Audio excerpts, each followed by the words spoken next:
Muy buenas tardes. Nuestro grupo está conformado por Luz Daisy Silva, Camilo Eduardo Pizarro, Mayfer Torres Díaz y quien les habla, Eliana Yesquén. En el día de hoy le vamos a hablar del examen ginecológico. Como objetivo general, antes del examen ginecológico se debe realizar una adecuada anamnesis dirigida a realizar un examen ginecológico ordenado y completo. Como objetivo específico, identificar los aspectos relevantes de la anamnesis dirigida a reconocer la anatomía del aparato reproductor femenino, realizar el examen de los genitales externos, especuloscopia y tacto vaginal, y realizar el examen de Papá Nicolau. Bueno, como definición, un examen pélvico es un procedimiento breve y muy importante que debe realizarse toda mujer en general cada año. Este examen se realiza para comprobar el desarrollo normal del aparato reproductor de la mujer, así como también para identificar cualquier infección o enfermedad de transmisión sexual. El examen ginecológico es normal que la mujer pueda tener algún grado de temor o aún si es la primera vez o en otra ocasión le ha resultado doloroso. Es muy importante tranquilizar a la paciente, darle la explicación necesaria, lograr que se relaje y que se sienta en confianza. Y por supuesto, la sala del examen debe contar con una adecuada privacidad para el paciente. Y los examinadores hombres es conveniente que estén acompañados por un asistente femenino.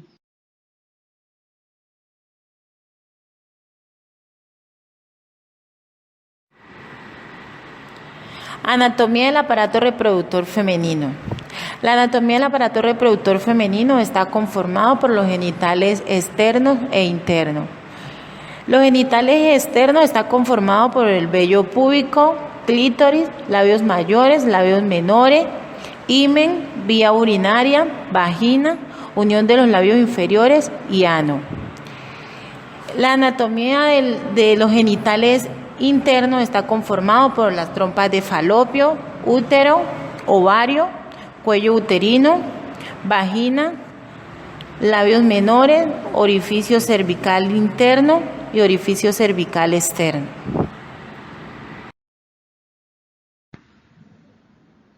Anamnesis. La consulta ginecológica es importante que se realice en un espacio adecuado. A la realización de la anamnesis se debe preguntar los siguientes aspectos: el motivo de consulta, antecedentes ginecológicos, antecedentes obstétricos y antecedentes mórbidos. ¿Cuándo se debe realizar el examen? Los especialistas recomiendan que este examen se haga por primera vez entre los 13 y los 15 años de edad o antes si presenta síntomas o la mujer empieza a tener relaciones sexuales. Aunque las mujeres no tengan ningún síntoma particular, deben visitar a su ginecólogo una vez al año. La cita para el examen pélvico debe programarse preferiblemente después de la menstruación en un día en que la mujer no tenga manchas de sangre, ya que ésta puede inferir con el normal desarrollo de los resultados de la prueba. Además, se debe evitar las duchas vaginales, el uso de tampones o tener relaciones sexuales 24 horas antes de hacer este examen. ¿Para qué sirve la visita anual al ginecólogo? Para prevenir y detectar alteraciones del aparato reproductor, detectar de forma precoz el cáncer genital y el cáncer de mama, aclarar dudas sobre anticoncepción, planificación familiar, cuidados de hábitos de higiene del aparato reproductor. Permite detectar patologías que todavía no han provocado síntomas. Según la franja de edad de la paciente, las consultas se orientan de distintas maneras. A pesar de realizarse la exploración con espéculo y citología a todas las mujeres que hayan iniciado las relaciones sexuales, el cáncer de cuello uterino y el cáncer de mama constituye una de las principales causas de muerte en la mujer. En ambos órganos son de fácil acceso para su estudio a fin de detectar lesiones, infecciones o más aún lesiones previas al desarrollo del cáncer. Es importante preservar la salud ginecológica para mantener la fertilidad, para evitar infecciones de transmisión sexual o prevenir el riesgo de padecer cáncer de cervix y de mamas. Por todas estas razones se aconseja visitar al ginecólogo una vez al año. Recurso. Se debe contar con una mesa ginecológica, sábana, lámpara con luz focal, espéculos vaginales de distintos tamaños, guantes, jalea, lubricante hidrosoluble que no estén contaminado, pinza, toronja de algodón, portaobjeto, espátula y fijador de extendido cervical. ¿En qué consiste este examen? La mujer se coloca boca arriba en una camilla en posición ginecológica con las nalgas al borde de la mesa y los pies en unos estribos, lo cual posiciona la pelvis para el examen. El profesional de salud examinará el área genital externa para comprobar que no haya ninguna irritación o inflamación de la piel. Es importante que la persona comente si ha tenido algún problema, por ejemplo, picazón o lesión. El profesional de salud procederá a insertar suavemente un espéculo en la vagina, con el propósito de ver el tejido vaginal y el cuello uterino. Esto puede provocar una sensación de incomodidad, pero no debe doler. Con la ayuda de una luz se buscará cualquier tipo de enrojecimiento, edema, lesión o secreción. Y finalmente, con un hisopo se tomará una muestra para diagnosticar alguna infección o enfermedad de transmisión sexual. Posteriormente, se hará un examen interno del útero en el que se insertarán los dedos con guantes suavemente dentro de la vagina y a su vez se presionará suavemente el abdomen para palpar el útero y los ovarios. Preparación del paciente. Antes de proceder al examen genital, hay que explicarle a la mujer en qué consiste el examen y obtener su consentimiento y colaboración. Se debe explicarle que ella debe cambiar su ropa por una bata y vaciar la vejiga. Luego se acomoda en la mesa ginecológica, flexionando las rodillas y separándolas. Es deseable que el examen se haga en presencia y con la colaboración de un auxiliar de enfermería. El examen pélvico se realiza adoptando la posición ginecológica. Los pies de la paciente deben descansar cómodamente en estribos, con los bordes de las regiones glúteas sobrepasando el extremo inferior de la camilla, de modo que se pueda inspeccionar con facilidad la vulva y se pueda insertar el espéculo en la vagina sin que la mesa lo obstaculice. Procedimiento para realizar el examen ginecológico. Se comienza examinando los genitales externos. Las manos deben estar con guantes, especialmente la que toca directamente los genitales. Se puede tocar primero la cara interna de los muslos para ubicar a la paciente que se está comenzando el examen. Se debe observar caracteres sexuales secundarios, desarrollo del clítoris, desembocadura de la uretra, aspecto de los labios mayores y menores, coloración de las mucosas, si existe alguna lesión o abultamiento localizado anormal. Con los dedos se separan los labios menores para observar la estructura del vestíbulo. Luego se introduce el dedo índice en la vagina, lubricado solo con agua. Mientras no se hayan tomado las muestras cervicales y los cultivos, no conviene usar otros lubricantes. Esta maniobra permite conocer la orientación, largo y ancho de la vagina, de modo de poder elegir el espéculo más adecuado e introducirlo de la mejor forma.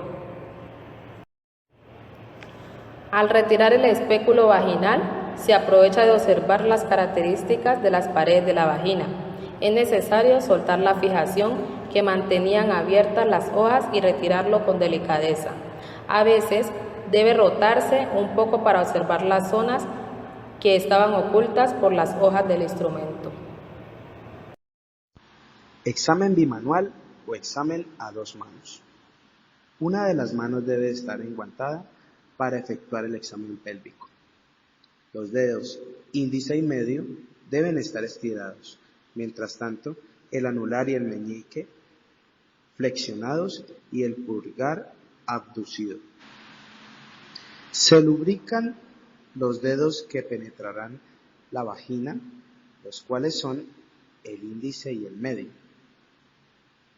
con un lubricante soluble en agua. Debemos prever que este no esté contaminado por tactos anteriores. Si el lubricante viene en un tubo, conviene dejar caer una cierta cantidad en el guante para evitar contaminar todo el contenido. Se abren un poco los labios con ayuda de los otros dedos. Se penetra ejerciendo presión sobre la pared posterior. Se avanza hasta palpar el cuello cervical y los fondos del saco que lo rodean. Inicialmente se identifican posición, tamaño, consistencia, movilidad y sensibilidad a los movimientos del cuello uterino. Teniendo ya introducidos los dedos en la vagina, se pone la otra mano sobre el abdomen, unos centímetros sobre la sínfisis púbica, y se presiona tratando de palpar el útero. Ya a 2 manos se precisa tamaño, forma, consistencia, inclinación, movilidad y dolor que se pueda generar a la palpación. Si el útero está en anteversión o posición normal, se apoyan los dedos dentro de la vagina en el fornix anterior. Si está en retroversión o retroflexión, conviene que se apoyen en el fornix posterior. Algunas veces el útero no se logra palpar porque la paciente es obesa, relaja poco su musculatura abdominal o el útero está en retroversión. A continuación, se desplaza la mano abdominal hacia uno de los lados para continuar con la palpación bimanual, pero ahora tratando de palpar los anexos, específicamente los ovarios. Los dedos en la vagina se apoyan en el fornix del lado que se examina. Ante una masa palpable se debe precisar tamaño, forma, consistencia, movilidad y sensibilidad. Los ovarios normalmente son del tamaño de una almendra y después de la menopausia van reduciendo progresivamente su tamaño. No siempre se logran palpar. Cuando en una mujer que lleva más de 3 o 4 años de su menopausia se palpa un ovario, debe evaluarse la posibilidad de un quiste o tumor. La existencia de una masa o anomalía en un anexo puede deberse a patología ovárica, embarazo tubario o un proceso inflamatorio en la trompa de falopio. Si la movilización del cuello uterino es dolorosa y se asocia a patología en un anexo, se plantea una inflamación pelviana aguda, por ejemplo, infección por gonococo o por clamidias. Terminado el examen, se debe identificar las muestras que se hayan tomado para enviarlas al laboratorio. Mientras tanto, la paciente se ha bajado de la mesa ginecológica y procede a vestirse. Continuamos con nuestro segundo tema, que es la histerectomía. Una histerectomía es un procedimiento quirúrgico que puede estar combinada o no con la extirpación de las trompas de falopio y uno de los ovarios o ambos. La extirpación de una trompa y ovario se denomina salpingoforectomía y la de las trompas y ovarios se denomina salpingoforectomía bilateral. Una histerectomía interrumpirá los periodos menstruales y la mujer no podrá volver a embarazarse. Tipos de histerectomía. Los tipos de histerectomía se describen según los órganos que se van a extirpar. Se conocen 3 tipos de histerectomía: una histerectomía total, una histerectomía parcial y una histerectomía radical. La histerectomía total es la operación más común e indica la extirpación del útero y cervix o cuello uterino. Es la parte más baja del útero y contacta con el fondo de la vagina. Una histerectomía parcial o subtotal indica la extirpación del cuello del cuerpo del útero, dejando el cervix. Una histerectomía radical implica la extirpación del útero, cervix, una pequeña porción de la parte superior de la vagina y algo de tejido conjuntivo. El tejido conjuntivo es el que sirve de unión entre los órganos de la pelvis. Una histerectomía radical solo es realizada en casos de cáncer de cervix y por ginecólogos que han recibido una formación especial. ¿Cuándo es necesaria la histerectomía? La histerectomía es una intervención ginecológica más frecuente. Una histerectomía casi siempre es necesaria si se diagnostica un cáncer de cervix o cáncer de útero y se recomienda generalmente si hay cáncer de ovario. Sin embargo, la mayoría de las histerectomías se realizan en mujeres que no tienen cáncer, pero en las que la hemorragia o dolores del útero les causa tanta dificultad que desean que se le opere. En tal caso, una histerectomía es solo adecuada para una mujer que no desea tener hijos en el futuro. Una histerectomía es generalmente una opción válida para la mujer con miomas, endometriosis, enfermedad inflamatoria pélvica o menstruación abundante sin explicación. Si una mujer tiene prolapso de útero, descenso y salida parcial o total del útero por la vagina, se puede realizar una histerectomía como parte de la operación del prolapso. ¿Cómo se realiza el procedimiento? La histerectomía es un procedimiento quirúrgico y se realiza con anestesia general. Además de los diferentes tipos de histerectomía, existen distintos modos con los que el ginecólogo puede realizar la operación. Esto puede estar influido por el motivo para realizar la histerectomía. En primer lugar, el tamaño del útero, la experiencia y la preferencia del ginecólogo en particular. La histerectomía vaginal junto con la histerectomía vaginal asistida por laparoscopia son las que precisan menor tiempo de ingreso. La recuperación es más rápida y en general tienen menos complicaciones. La histerectomía abdominal es el método más común y se realiza mediante una cicatriz de aproximadamente 15 centímetros en el bajo vientre.